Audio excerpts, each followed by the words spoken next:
Moja kwa moja tutakwenda katika somo letu la leo. Somo letu la leo linasema kwamba kurejesha mpangilio wa Mungu katika enzi za kidigitali. Kurejesha mpangilio wa Mungu katika enzi za nini? Za kidigitali. Sasa kabla hatujaanza, maombi yaliyoombwa yanatosha, mimi yananiruhusu kuendelea. Kabla hatujaanza, naomba kuuliza kwanza. Leo asubuhi ulipokuwa kitandani kwako, ulipoamka kwa mara ya kwanza kabisa, kwa uaminifu, kama ulikimbilia kushika simu kwanza, naomba tunyoshe mikono juu. Yaani kabla ya chochote, kwa uaminifu, kama ulivyoshtuka tu unapapasa simu iko wapi? Aidha ulikuwa unaangalia ni muda sasa hivi ni saa ngapi? Mimi nimeamka nikachukua simu Mzee Chacha. Maana leo nilikuwa na safari moja hivi asubuhi na mama wote. Kocha kwanza nimeshtuka. Saa ngapi? Sijachelewa kweli? Nikaangalia nini? Kwa mimi wa kwanza nawafungulia. Mwingine ambaye aliangalia simu, safi, nimepata wengi. Wadau ni wengi. Aisee, mbarikiwe sana kwa uaminifu wenu. Hilo ni swali la kwanza. Swali la pili.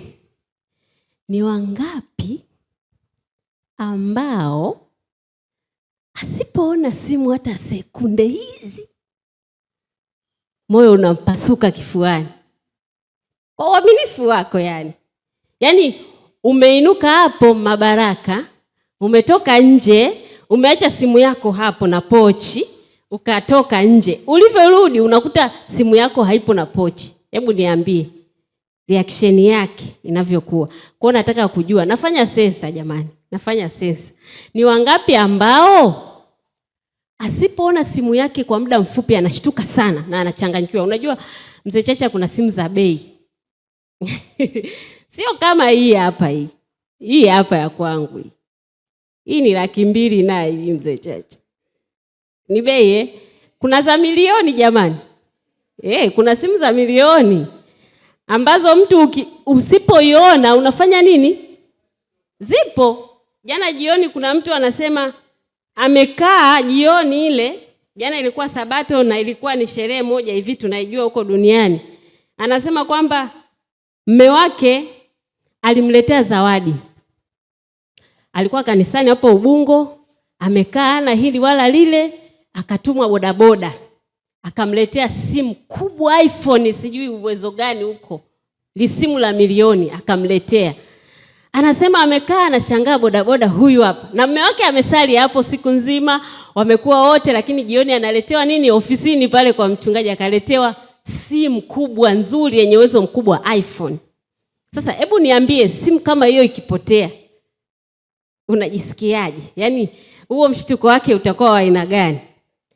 Utaonyesha reaction kubwa sana, kwa sababu pesa iliyopotea ni nini? Ni nyingi. Sijui unapata picha kwamba ni kwa namna gani mitandao digitali imekuja kuathiri maisha ya watu. Nafikiri unaanza kupata picha sasa. Lakini nina swali la mwisho. Kwa uaminifu, hili ni la mwisho, sitauliza tena. Ni wangapi jana jioni wameandaa chakula kwa pamoja wakaanza kula kama familia? Jana jioni. Yaani tumefika nyumbani jana ile tukaandaa chakula tukaweka mezani kama familia. Nataka kuona, nafanya sensa nimesema. Ni wangapi ambao jana walikaa na familia kula chakula? Mzee Chacha ulikula wapi?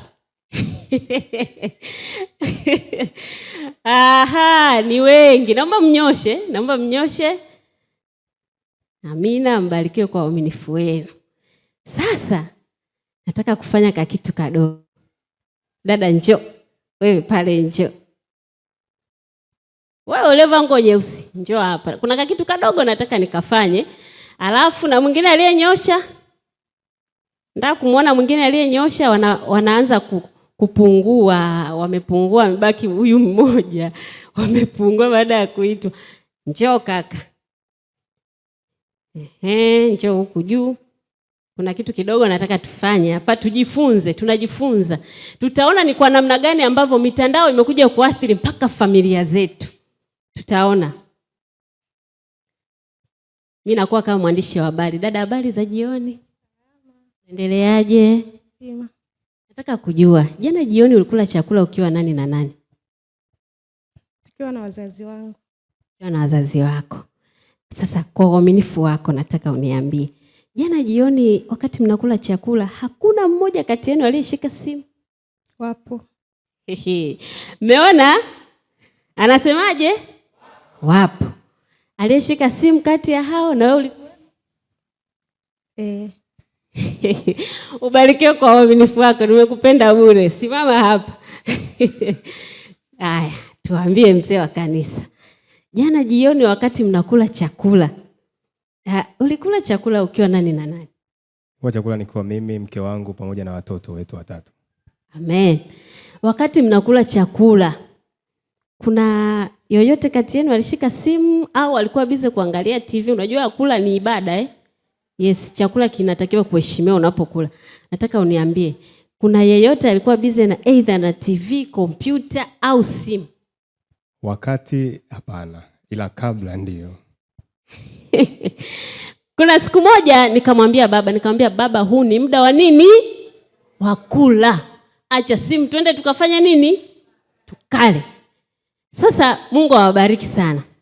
Anasema hivi mwandishi kwamba familia zetu zimeathirika mpaka kwenye chakula kutokana na mitandao. Wakati wa kula ni muda wa kufanya nini? Wa kutafakari, wa kupeana story nzuri kama familia, wa kuulizana, wewe leo uko ulikoenda, ulishindaje? Ulipatwa na nini? Uko njiani tunakutana na vitu vingi. Si ndio jamani? Wakati wa kula ni muda wa kuulizana. Wanasema kwamba muda wa chakula sio wa kuongea, lakini kuna wakati tunakuwa busy mno. Tunakosa muda wa kufanya nini? Wa kukaa na familia zetu. Tunarudi usiku tumechoka, kila mtu yuko busy. Sasa ili apate angalau supporter, sasa anachukua simu. Anaona kwamba ndio nini? Supporter yake kwa wakati huo. Sasa kitu ambacho nitaka kusema ni nini? Ni kwamba muda ambao tumepewa na Bwana tunaopoteza kwenye simu. Kuna wakati mwingine tuko radhi tule vibaya lakini tuweke bando. Si ndio jamani? Namaanisha bando kwenye simu, lakini pia kuna vile vifurushi vya Azam, sijui vifurushi vya nini. Yaani mtu yuko radhi aache kununua kitu cha muhimu, lesoni, Biblia, lakini aunge nini? Bando. Niliwahi enda kwa mjomba wangu mmoja, tumekaa pale kwa muda kidogo. Sasa kifurushi kikakata ghafla. Alafu kesho kulikuwa mpira wa Simba na nini? Na Yanga. Akasema, kusema kweli mke wangu mtaniua. Siwezi nikaacha kuangalia Simba na Yanga kesho. Kwa kweli tutakula kilichopo. Mjomba alienda akaunga kifurushi kwa ajili ya Simba na nini? Watu tumeathirika vibaya sana. Yaani kadri teknolojia inavyozidi kuwa kubwa, ndivyo hali ya kiroho inazidi kufanya nini? Inazidi kufa. Muda ambao tungeutumia kukaa na familia, tukafanya tafakari ya neno la Mungu. Ndio maana tukija hapa siku ya Sabato, tukiulizana, wewe umejifunza nini wiki? Kuna ile kusoma Biblia kwa mpango. Mtu hajasoma kwa sababu gani? Alikuwa busy na mitandao, alikuwa busy na teknolojia. Kwa hiyo ni sawa na akina mama. Ngoja nizungumze hili jambo. Akina mama tumepewa muda wa kuishughulikia familia yetu. Lakini ngoja niwaambie, kwa kiasi kikubwa akina mama siku hizi tuko busy na series. Nadanganya jamani? Tuko busy na series, tutakuta akina mama wako kwenye vibanda wanajaza tu series, wanajaza. Anakuambia, yani siwezi kabisa kukosa kipindi kile. Siwezi kukosa kitu hiki. Wameshaathirika. Unajua kitu chochote unachokitumia bila kiasi, wewe tayari unaanza kuwa mraibu. Si ndio? Kinaanza kukuathiri taratibu. Ni kwamba siwezi nikafanya kitu hiki mpaka nifanye hiki. Nakumbuka kuna kipindi nikiwa nalelewa na babangu mkubwa, ilikuwa hatuwezi kulala bila kuangalia tamthilia. Yaani kwa kweli ilikuwa ni ugonjwa. utaenda kwa baba yako unapiga magoti, baba tunaomba tuwekee Star TV, kuna tamthilia ya Luiza and Fonendo. Yaani unapiga magoti kuomba nini? Kuangalia tamthilia. Lakini huo muda tungeutumia vizuri kumtafuta huyu Mungu, nina uhakika kabisa mambo mengi yangefanya nini? Yangebadilika kwenye familia zetu. Familia nyingi zimevurugika ni kwa sababu ya mitandao. Familia nyingi zimekosa, yani Roho Mtakatifu amekosekana kwa sababu ya nini? Ya mitandao.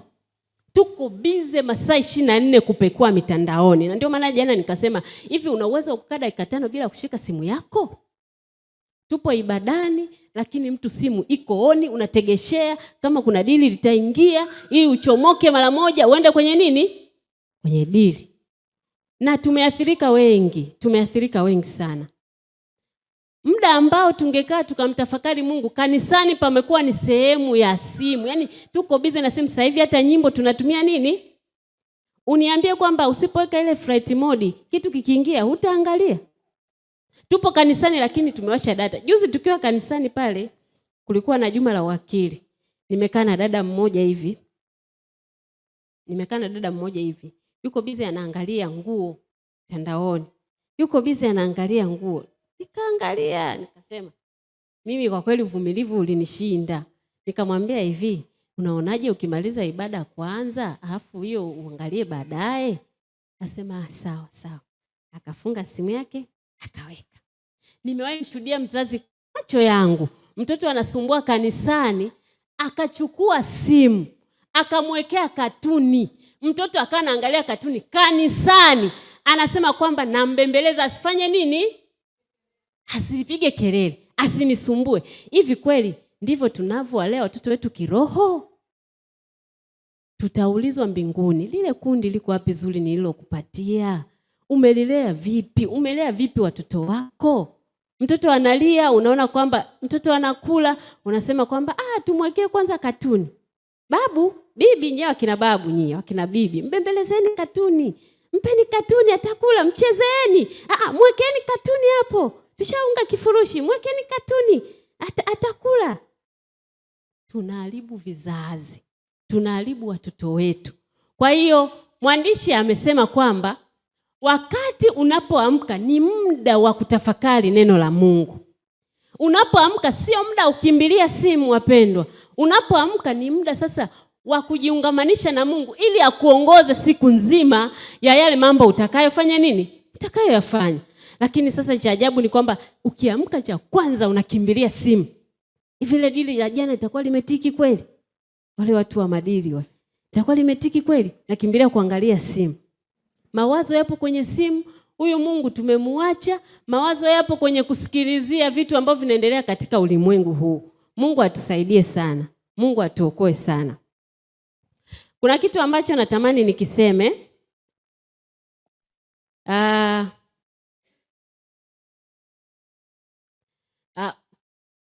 Kutokana na kuunganishwa kidigitali. Unajua mzee Chacha, ile simu yako, nakutolea mfano sana. Ngoja nikuache. Mama Ngenzi. Unajua hiyo simu yako hiyo unafahamika mpaka Ulaya. Una habari? Unajua kila unachokifanya ulimwengu mzima unajua. Yaani tunajua kwamba wewe ni mwalimu.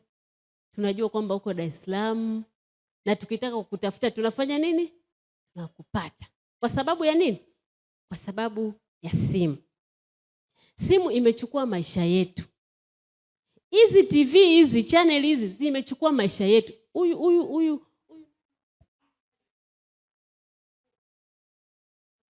maisha yetu. Amechukua muda wetu mwingi.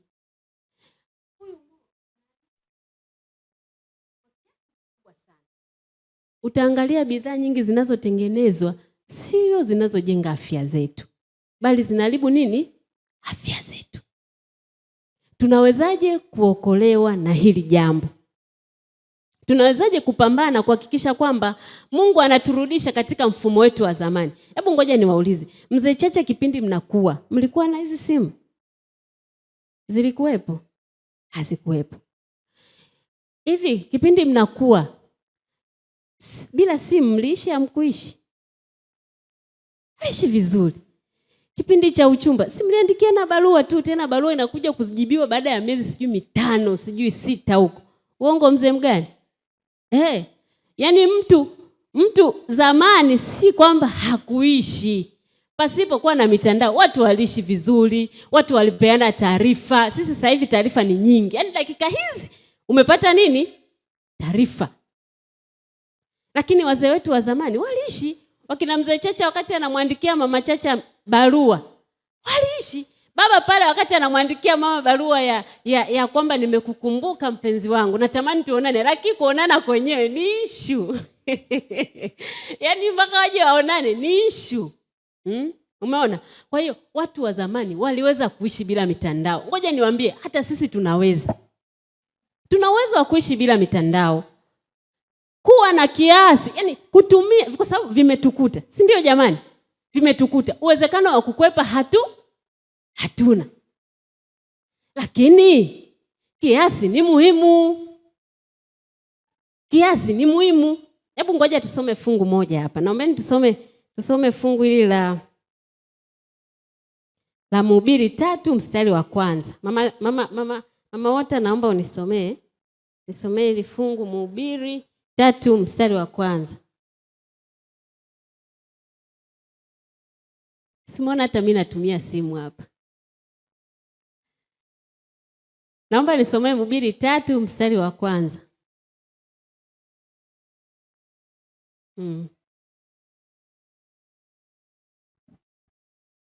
Kwa kila jambo kuna majira yake. Ndio. Na wakati kwa kila kusudi chini ya mbingu. Nitarudia. Ndio. Kwa kila jambo kuna majira yake na wakati kwa kila kusudi chini ya mbingu. Haleluya. Simu zimetukuta. Kompyuta zimetukuta. Tena sasa sisi wakina mzee Chacha, hivi vitu vimetukuta, havikuwepo zamani. Lakini Mungu anasema kwa kila jambo na nini? Wakati wake. Hii simu haijui kazi hii unayoiona. Ile television haijui muda wa kazi. Si ndio jamani? Hii simu haijui kama kuna muda wa kula. Yaani wewe ndo wa kuiendesha, wa kuicontrol. Usipoicontrol simu itakuteka. Ngoja nikwambie, tumekuwa wafungwa wa kupindukia kutokana na kuendeshwa na hivi vitu.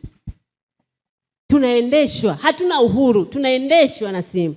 Umeamka, badala ya kufanya tafakari ya neno la Mungu, simu inakwambia, bwana unakumbuka jana mliahidiana na fulani kwamba mpeane kiasi fulani cha fedha. Kwa nini usianze kwanza kuongea na huyu mtu? Huyo ni shetani. Anaongea na wewe asubuhi kwa sababu anajua kwamba asubuhi ni muda wa tafakari. Na hiyo tafakari inakuongoza wewe. Uko barabarani unakopita, shetani yumo, ametanda njia nzima. Kwa hiyo shetani anajua kwamba nikimkamata huyu mtu kuanzia hii asubuhi mpaka jioni hayuko salama. Na ndio maana wakati mwingine tunaposema kwamba kuna fulani amepata ajali, ujue asubuhi aliamkaje?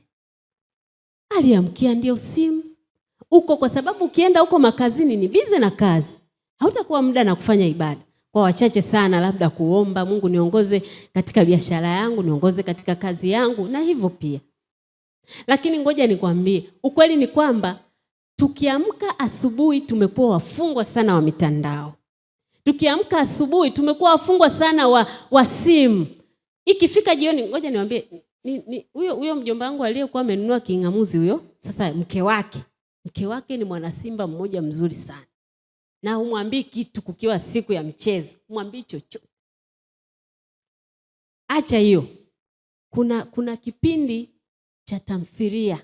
Yuko lazi alale kwenye kiti, apigwe usingizi na mbu amng'ate, lakini yuko lazi anasubiria. Sasa nikamwambia, kipindi nimejifungua huyu mtoto ndo nilienda kuishi hapo. Nikamwambia, sasa shangazi, huwa tunataniana sana. Sasa shangazi, ameshika na kadawa ka mbu mkononi. Namwambia, sasa shangazi, umelala hapo. Tamthilia yenyewe huangalii, umepigwa usingizi na kadawa ka mbu mkononi. Sasa hapo umeona nini?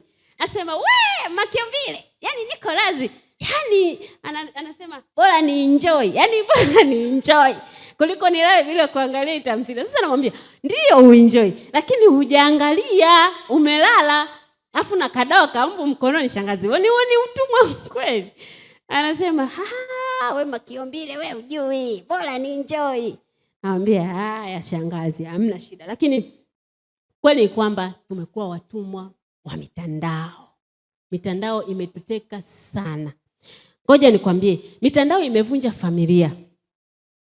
Imevunja ndoa, imegombanisha watu wameachana ovyo ovyo, wachumba walikaribiana kuoana lakini kutokana na mitandao wamefanya nini? Uchumba umevunjika. Sasa hivi ngoja nikwambie, watu tunajifariji kwa sababu tunazo simu. Kipindi Kiombile yuko Uganda, nilikuwa ninatumaini kwa sababu najua muda wote nampa. Lakini zamani kuna mchungaji alienda kusoma huko Marekani, Kiombile alionyesha huyo mchungaji, asema alienda kukaa miaka 10. Na wawasiliane na mke wake. Na mke wake hajui kama anaendeleaje. Lakini cha ajabu ni kwamba mke wake alikaa kuwa mwaminifu mpaka mume aliporudi. Na anasema kwamba yule mama alijua huenda mume wake alishakufa huko aliko, kwa sababu aliaga tu kwamba anaenda kusoma. Na ni mchungaji, alienda kusoma. Muda umeenda miaka 10 imepita. Mtu hajarudi. Sasa watu wanamwambia, bwana olewa tu. Miaka 10 yote usikute mwenzako ashapata mzungu wake huko, asharuka naye huko. Wewe unakaa unahangaika kulea watu. Olewa wewe. Anasema hapana, niliapa. Sasa leo tunajifariji kwa sababu tunazo simu hizi. Unajua kabisa nikimkosa mwenzangu ana kwa ana, nitampata kwa video call. Nilikuwa nawasiliana na Kiombile kwa video call akiwa Uganda. Sasa wale watu ambao tumebarikiwa kupata kazi, mmoja amepata kazi yuko Mwanza, mwingine amepata kazi yuko wapi? Yuko kusini huko labda. Kwa hiyo wanazaa mtoto. Anaelea mtoto ni nani hapo? Tujibu kwa sauti. Atakaelea mtoto hapo ni nani? Mama. Anazaa katoto ka kwanza, anaondoka nako. Si ndiyo? Na rafiki yangu yeye mpaka anajuta. Ananiambia kabisa, Rose, najuta mimi. Hii kazi natamani hata niache, lakini siwezi, ni nesi. Unazaa katoto ka pili unaondoka nako.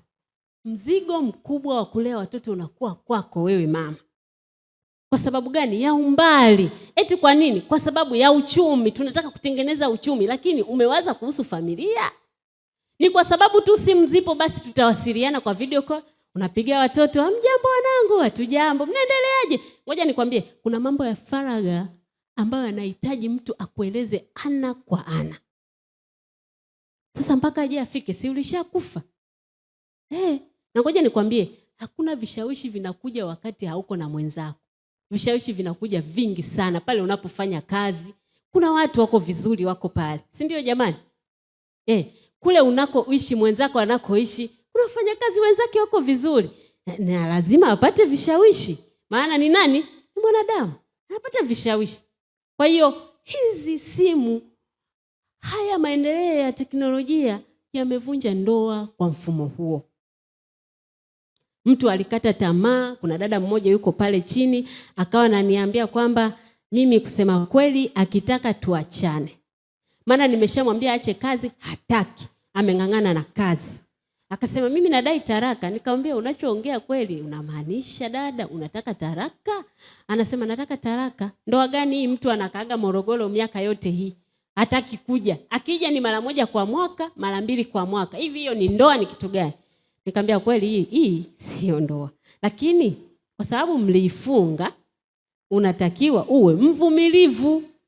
Kwa sababu pia wewe una uwezo wa kufanya nini? Wa kumfuata.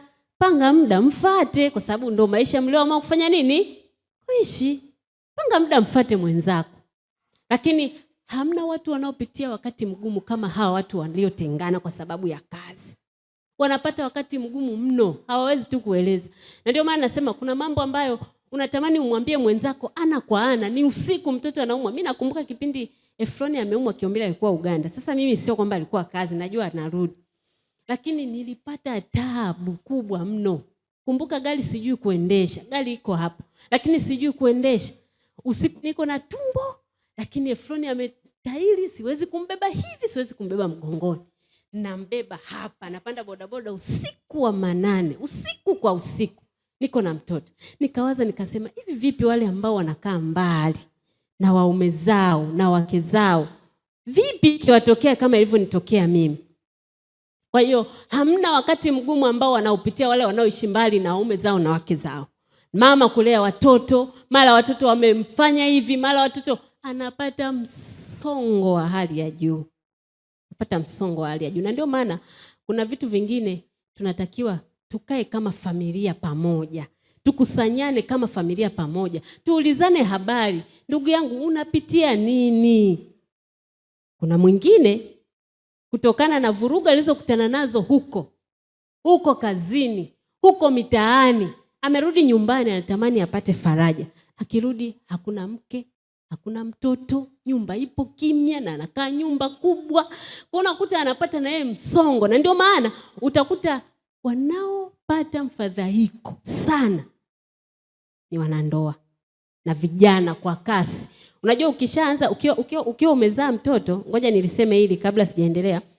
Ukiwa umezaa mtoto, tumeanza yale maisha ya ndoa changa, miezi 2, 3, 4 mpaka 5, 6 kuelekea mwaka. Mkishazaa mtoto mnafurahi.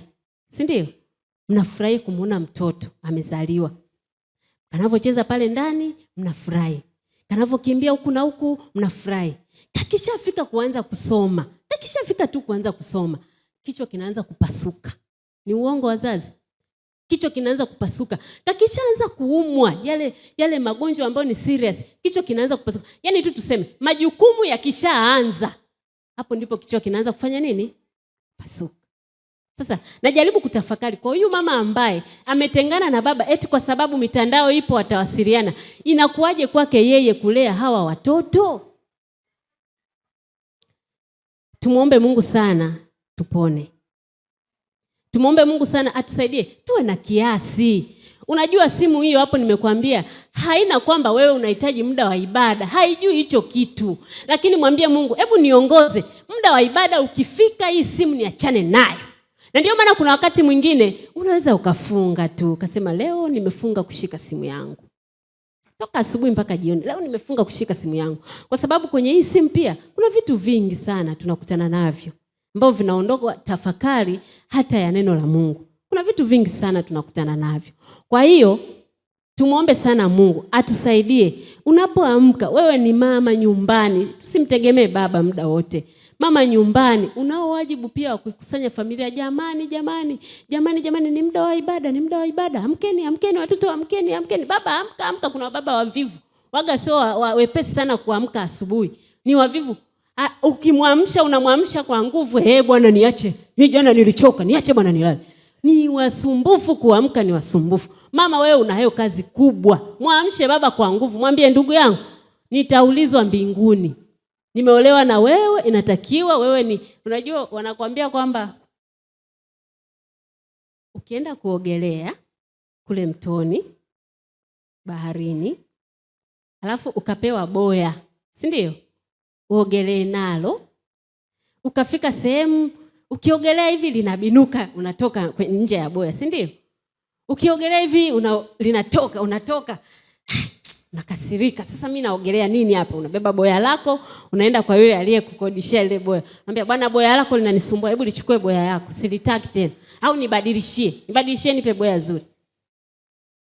Sasa ngoja nikwambie, kama umepata boya la kwako hilo, unaliamsha asubuhi, halitaki kuamka, hauna kwa kulirudisha. Hilo ni la kwako. Lisumbue mpaka liamke. Haleluya.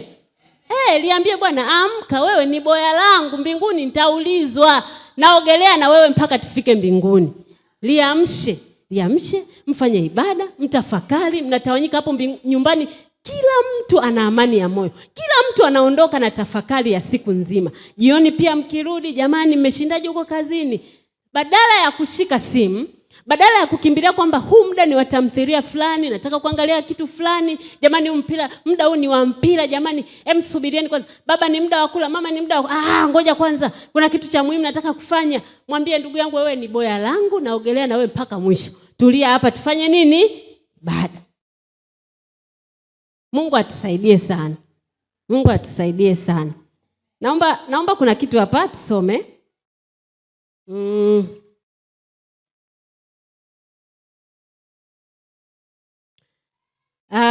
Nitaomba tusome Wakorintho wa kwanza mstari ule wa 14 na Wakorintho wa kwanza sura ya 14 Wakorintho wa kwanza mstari wa 14 sura ya 33.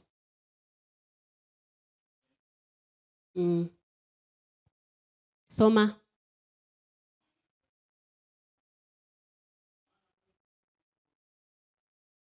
Ndiyo.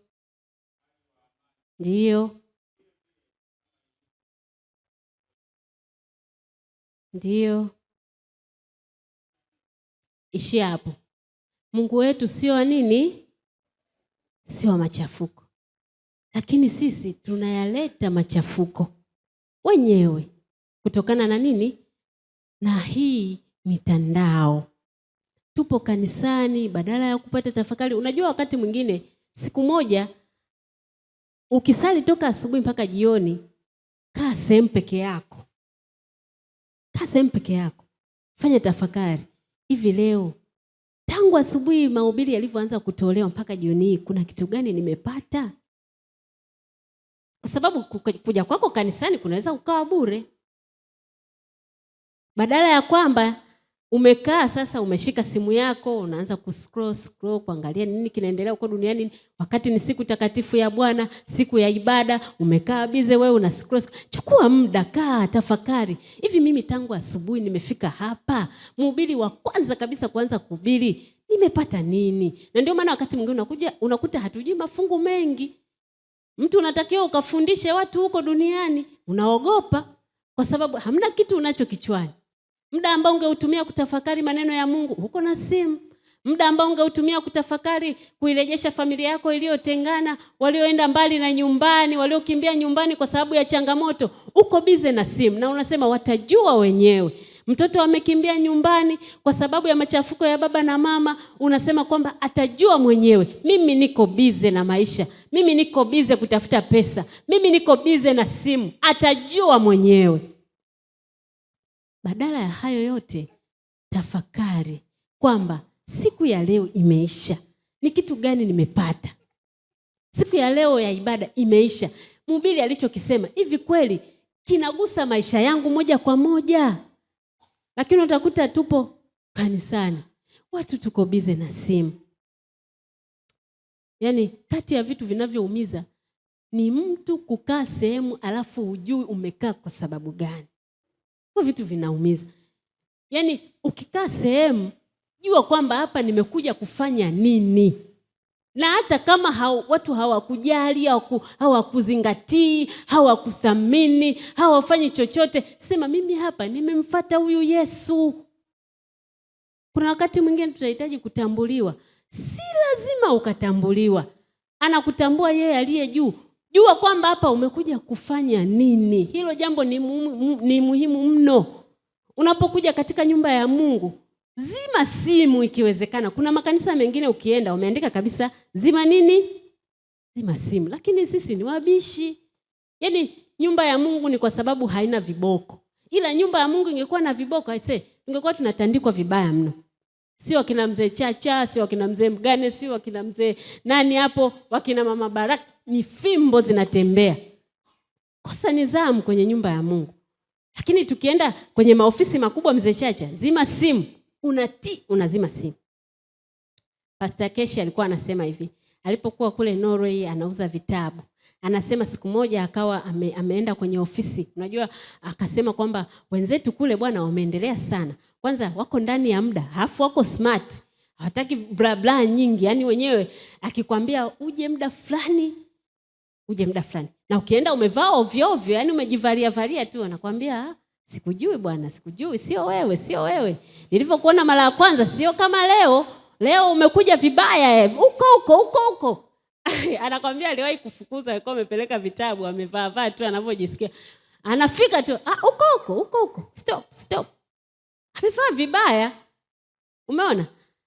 Kwa hiyo tukienda kwenye maeneo makubwa tunatii. Samia akija hapa ni kutetemeka tu wote hapa. Yaani mnatamani hata mlale chini, msujudie. Ni uongo jamani. Heshima zote zinaonekana. Lakini kwa Mungu hamna viboko. Mtu unaingia, unachati. Tukutane sehemu fulani, hauna shida. Una chati, bwana ule mzigo umeshafika, hakikisha jioni uje. Nasema hamna shida. Kwanza mimi ibada yenyewe sielewi, kwa hiyo na mpango wa kutoka, nakuja sio muda mrefu. Nisubirieni hapo hapo. Kwa sababu gani? Simu zimetutenganisha na Mungu. Simu zimesambaratisha familia. Hizi skrini, muda mwingi unakuta baba ana kazi nyingi, amepewa kazi nyingi ofisini, akija nyumbani hana amna mama, hana amna watoto, hana amna chochote. Yuko busy anapanga mafaili kwa ajili ya kuwasilisha kesho kazini. Yuko busy. Mama kama mama unalo jukumu la kumwambia mume wangu, ninajua hii kazi aliyekupatia ni Mungu, si ndio jamani? Aliyekupa hii kazi ni Mungu, ana uwezo wa kuiondoa pia. Kwa hiyo huu muda hebu funika kompyuta yako, twende kwanza kwa ibada, halafu utarudi utafanya nini? Endelea.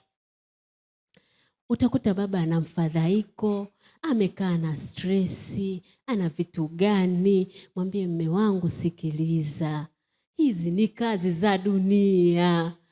Tambua kwamba kuna ufalme wa Mungu unakuja. Hizi kazi utaziacha mume wangu. Hakikisha tunapokuwa tunaitana kwa ajili ya ibada, njoo. Mke wangu, hizi ni kazi tu za dunia, utaziacha mke wangu. Kwani tulijua kwamba Nyerere anaweza akafa akaacha urais? Nani ambaye alijua? Tulijua kwamba Magufuli anaweza akafa akakatisha kazi yake ya urais? Ni nani alijua? Hamna aliyejua. Hizi kazi anatupatia Mungu. Lakini unyenyekevu kwa Mungu usitoweke kwa sababu ya kazi. Unyenyekevu kwa Mungu usitoweke kwa sababu ya mitandao. Mwambie mume wangu, sikiliza, acha kuwa na stressi. Utakapofanya ya Mungu na Mungu atafanya ya kwako. Haleluya. Tumwandame huyu Mungu, tupunguze. Sijasema tusitumie wapendwa. Hata mwandishi amesisitiza kuwa na kiasi. Kila kitu kina muda wake. Kila kitu kina wakati wake. Hakikisha kwamba huu muda ni wa simu, lakini ndio hakikisha kwamba huu muda ni wa mke wangu. Pastor nawe kuna kitu alikisema, nilimwelewa sana. Akasema hivi, mke wako akiwa hai, mpatie muda. Mume wako akiwa hai, mpe muda. Usiseme niko busy. Mpe muda. Kila mtu ana matatizo yake kichwani. Unaweza kukuta mwenzako kuna kitu anapitia, anatamani akushirikishe, lakini kutokana na ule ubize uliokuwa nao, anashindwa. Anakaa, anafanya nini? Anaumia, anateseka. Kwa hiyo chukua muda na mke wako. Acha simu kwanza, ikiwezekana zima kabisa. Kuna kipindi mimi nilikuwa napigiwa simu, kipindi ndo nimeolewa tu pa. Napigiwa simu mpaka saa 4. Kiombele akasema mama, mwisho kuongea ni saa 3.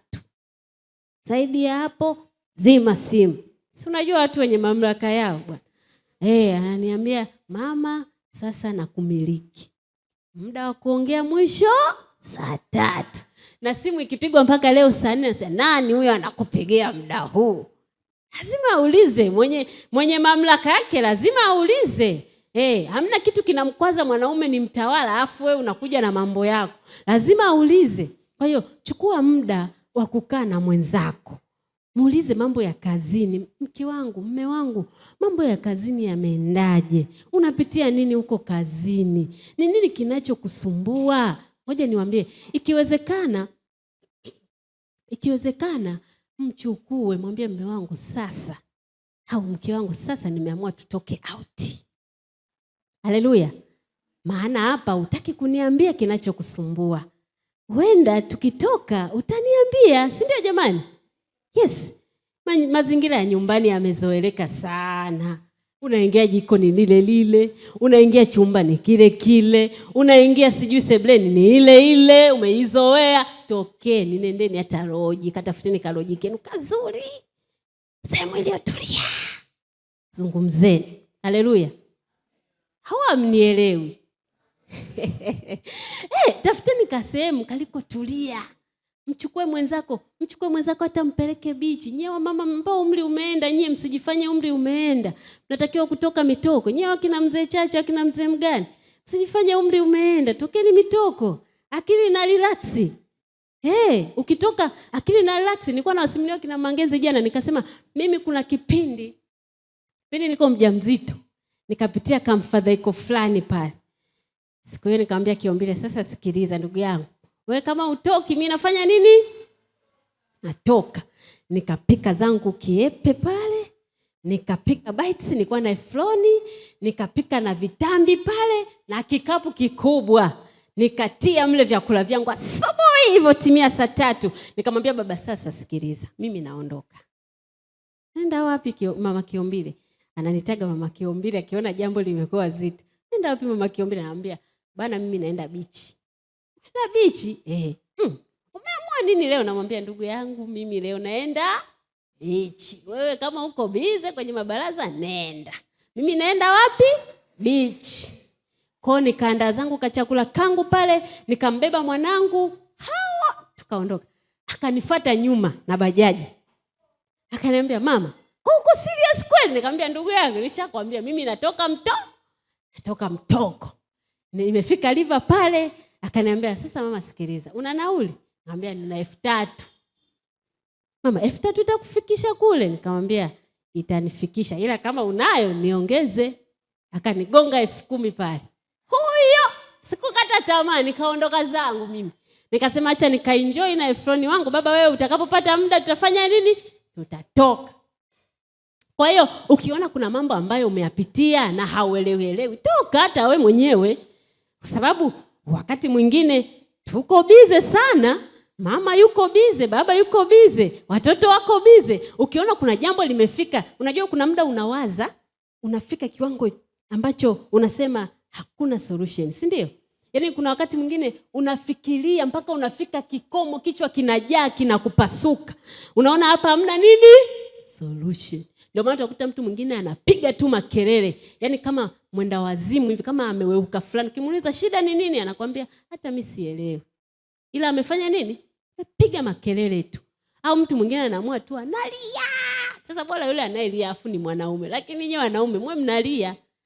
Ukiona jambo limefika sehemu na una kumwambia lia, paka ujisikie vizuri. Lia kabisa mzee Chacha, paka ujisikie amani.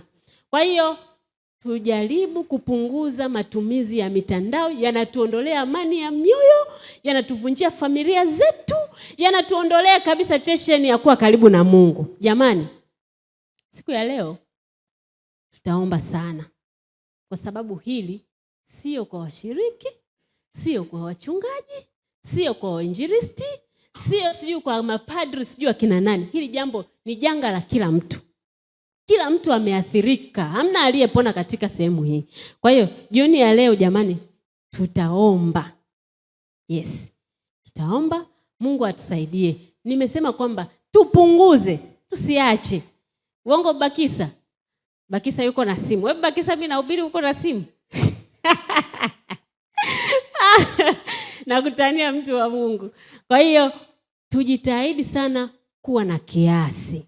Kuwa na kiasi. Hata kazi ni pale, fanya kazi lakini kwa kiasi, usiuchoshe mwili. Usifanye kazi mpaka unawahi kuzeeka wakati una miaka 25, lakini umezeeka, umekomaa, ueleweki. Wachumba wakija wanapiga kwanza break, wanasema huyu mtu mbona kama kakua sana, kama kakomaa, umri umeenda. Kumbe ni majukumu imekuzeesha, umezeeka, sura imekukomaa. Hata watu wanakuja wanaanza kwanza kujiuliza maswali. Huyu ndo ana miaka 22 kweli? Kumbe una miaka yako 25. Bado mchana kweupe, bado ni asubuhi, kutokana na majukumu umekomaa, umezeeka mapema. Jamani, tutaomba jioni ya leo, tuhakikishe kwamba Mungu anatuokoa katika hivi vitu. Kuna kitu ngoja niwasomee hapa wakati tunaenda kwenye maombi.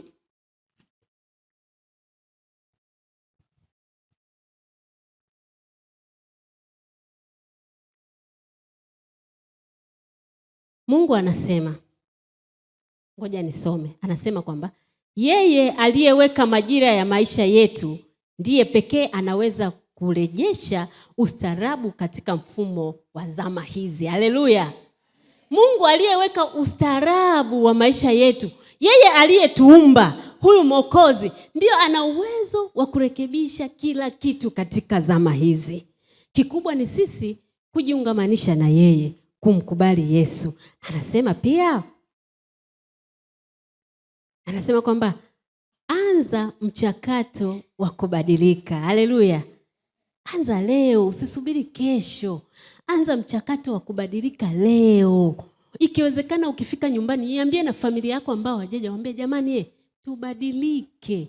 Wakati mwingine kuna magonjwa yanakuja sio kwa sababu gani? Ni kwa sababu ya hizi simu. Mionzi tunairuhusu kwenye vichwa vyetu, masikio yetu muda mwingi. Kwenye macho yetu tunaharibu macho muda mwingi kwa sababu haya mambo ya kidigitali. Kwa hiyo anasema kwamba anza mchakato wa kubadilika. Mungu yupo, atakusaidia. Anasema kwamba anasema ni mara ngapi mitandao ya kijamii imechukua maisha yako? Ni mara ngapi mitandao ya kijamii imechukua maisha yako? Wakati mwingine uchumi umeshuka, muda ambao ungeenda kufanya kazi, wewe ndio muda uko na simu.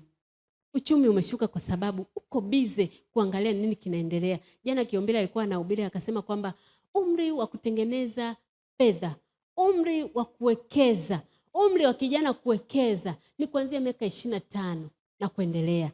Ukishafika umri ambao ni wa uzee, kuanzia umri wa makamo, nguvu zinaenda zinafanya nini? Zinapungua.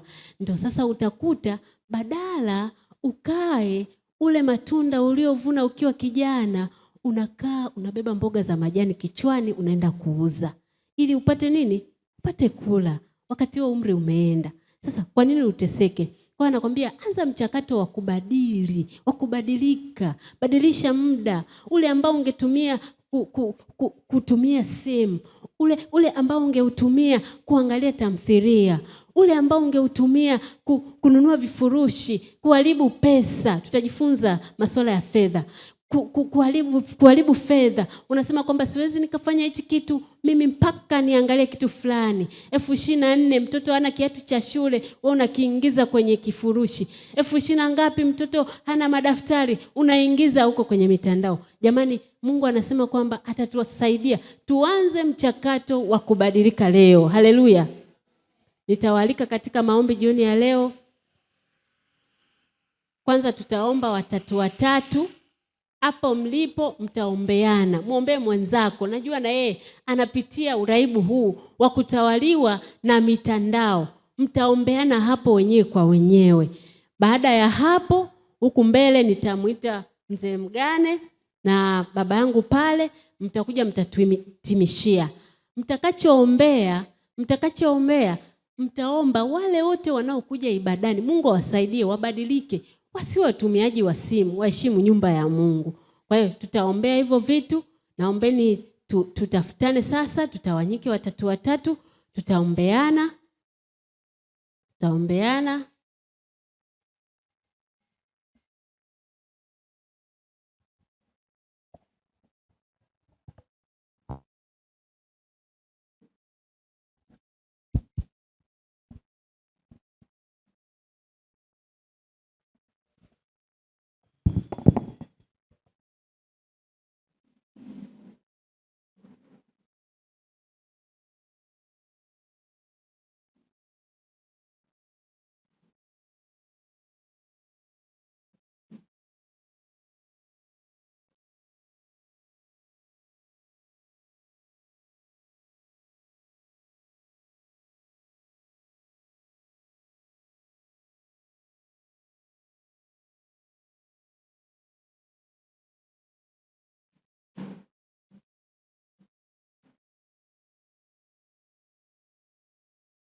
niwe nao uzuri wa Mwokozi,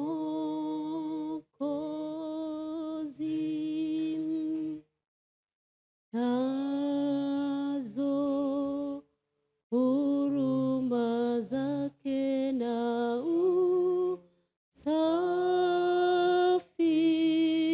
usafi, Roho Takatifu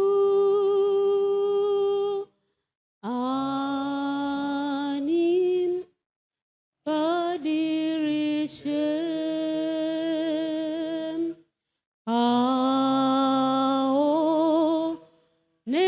aonekane Yesu ndani yangu.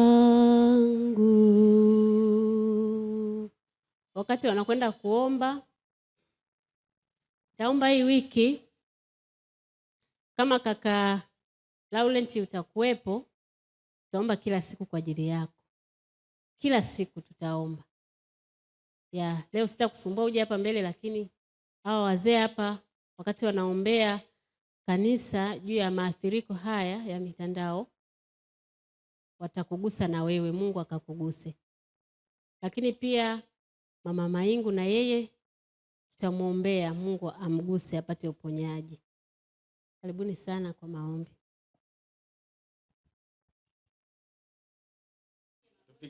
Pige magoti tuombe.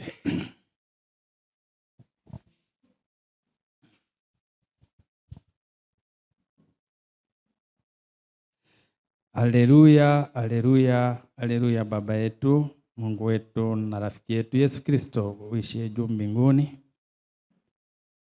tunakushukuru kwamba unaendelea kutupigania na kutupambania katika maisha yetu kama familia. Baba, tumepata somo ambalo linahusu mitandao ya digitali na jinsi ya matumizi yake yanavyoelekeza. Lakini kwa kuwa wewe ndio kiongozi wa daktari uliye mkuu, uliyeiweka hapa duniani, una uwezo wa kuifanya ili iwe mizuri na ya kufundisha zaidi kuliko kuharibu. Baba, tunapoomba kuhusiana na maisha yetu kama familia, tunakumbuka hawa wagonjwa ambao wako katika ndani yetu kwenye familia zetu. Akiwemo kijana wetu Laurent ambaye aliumwa na akapelekwa nje ya nchi kwa ajili ya matibabu.